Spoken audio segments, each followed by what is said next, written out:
Gilberto trabalha moda, né? Um pesquisador sério vai trabalhar com a moda, isso é coisa de mulher. Né? Gilberto não é um homem sério. Não são poucas as críticas, isso eu não estou inventando, não. Existem. Né? A gente tem no acervo da Fundação Gilberto Freire um sem número de informações sobre isso. Né? Dona Madalena tinha o hábito que ela herdou da mãe de Gilberto, Dona Francisquinha, de recortar, né, os jornais que falavam de Gilberto Freire. Ela recortava tudo. Ela recortava o que tinha falando bem e o que tinha falando mal. Né?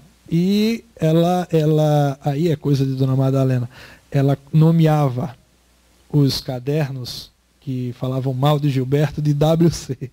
Né? E ela, muitas vezes ela encontrava os críticos de Gilberto Freire e batia nas costas dele assim, Renato, dizia, olha, coloquei você no WC hoje. Né? E isso ia gerando naquela pessoa um determinado constrangimento, dizia, meu Deus do céu, o que foi que eu escrevi? Aí ia repensar, reescrever e tal. Então Madalena fez muito isso, de ser, entre aspas, uma vingadora de Gilberto, porque a gente tem hoje pesquisadores que mudaram de opinião, isso é natural, isso é muito bom, inclusive, não é uma crítica nem uma defesa de Gilberto Freire, mas é um fato. Né? Pessoas que evoluíram na crítica e que foram promovidas do WC para outra lista lá. E o contrário, pessoas que mudaram o comportamento que transformaram-se depois em referências no WC. Mas, acima de tudo, uma evolução da crítica de Gilberto que faz com que o tempo faz com que evolua e que seja analisado de formas diferentes. Então, a gente tem exatamente isso que você falou. Um momento em que esses temas que eram ditos menores na obra de Gilberto Freire, eles passassem a ser potencializados. Se você entra hoje numa faculdade de moda, por exemplo, o Modos de Homem e Modas de Mulher, ele é o primeiro livro a ser trabalhado. Por quê? Ele é o primeiro que referencia essa moda de uma civilização tropical brasileira. A partir dele, você tem outras contribuições mais modernas. Claro, lógico, óbvio. Mas você tem, a partir dele, uma referência. Né? E eu posso falar a mesma coisa do açúcar. É a primeira análise da gastronomia brasileira. Você entra na escola de gastronomia, você vai ler o açúcar, a partir do açúcar você tem outras contribuições. Né? Você tem Gilberto também é precursor na área de turismo, e a gente brinca muito com isso. Né? Às vezes a gente se assusta, inclusive, com essas coisas. Gilberto, na década de 30, tinha uma preocupação muito grande com o visitante que vinha visitar a sua cidade, com esse visitante que vinha conhecer o Recife. E ele dizia, olha, eu preciso ter alguma coisa para mostrar, né, da minha cidade. Então ele escreve um livro chamado Guia Prático, Histórico e Sentimental da cidade do Recife. O que é o Guia Prático, Histórico e Sentimental da cidade do Recife? Um guia prático que diz o horário dos trens, o horário dos ônibus, o horário do avião, aonde pousa os telefones. Ele é histórico, porque ele conta a história da cidade, quem foi que trouxe o quê, quem foi que construiu aonde, essa igreja é importante por causa disso, essa é importante por... E a sentimental, que ele diz, olha, se eu fosse você, visitante, eu visitaria primeiro a Rua do Sol, depois eu passava na Rua da Aurora, depois eu comeria não sei aonde, eu vai na Ponte do Pina, toma um banho na Praia de Boa Viagem, toma uma água de coco na barraca de fulano. Então ele dizia o que ele gostava de fazer na sua cidade, a parte operacional dessa visita, né? A parte emocional, né? A parte prática, e você tinha a condição de posse desse material, chegar ao Recife e, no mínimo, sair com um roteiro gilbertiano do que conhecer. Ele conseguiu fazer isso para o Recife, conseguiu fazer isso para Olinda logo em seguida, que era a cidade, depois do Recife, que ele amava.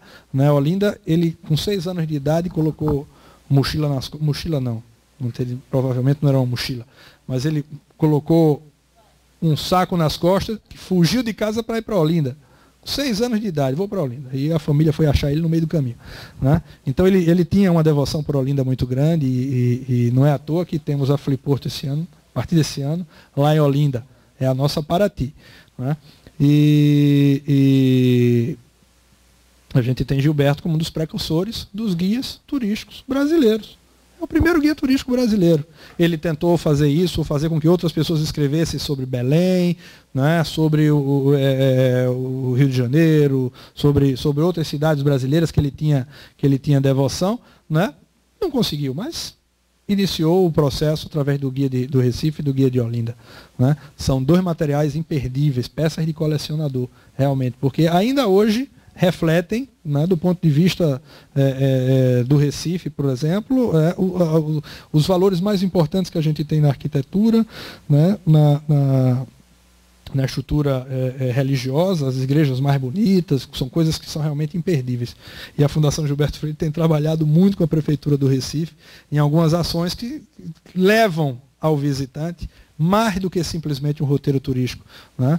Mas uma coisa histórica e sentimental à la Gilberto Freire. A gente precisa dar um tempero a mais. E esse tempero a mais vem com comer bem, com se relacionar com as pessoas, com o entretenimento que está muito mais próximo de quem vive o Recife, de quem participa, né, da vida ativa do Recife. Ou seja, seja um recifense praticante, participe da minha vida cotidiana, né, seja um visitante que vive do meu espaço, que vive, né, dos meus mercados públicos, da forma como eu me divirto, da forma como eu me alimento.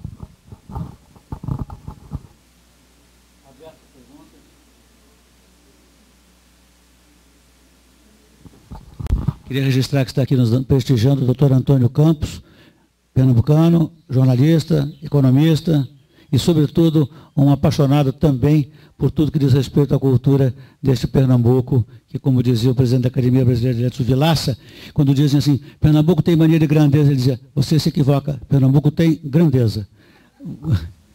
Mas então, por favor, vamos ver se alguém quer perguntar, colaborar, interferir. Você foi tão, assim, Leonardo da Vinci, que você disse tudo, cortou tudo, então provavelmente não vão ter nem mais perguntas. Até uma moça. Boa tarde, meu nome é Bárbara Arduin. Eu gostaria de saber como que a Fundação trabalha hoje. Então, quais são os projetos, o que faz, o que desenvolve hoje? Bom, a Fundação Gilberto Freire nasce em 1987. Gilberto ainda era vivo, ele tinha uma preocupação grande, ele começou a perceber que estava no finalzinho da vida e que seria um desafio muito grande para qualquer pessoa lidar com todo o acervo que ele tinha em casa, e não é um acervo pequeno, né? Só de livros são mais de 40 mil volumes. Então imagina o que é uma casa no Recife, que tem uma umidade como vocês têm aqui, com condensação dá mais de 100%, um clima muito próximo, semelhante, não tão frio, mas que tem uma umidade muito grande, que tem muita chuva. Como é que vocês vão lidar com isso? Então a família resolveu abrir mão de uma possível herança.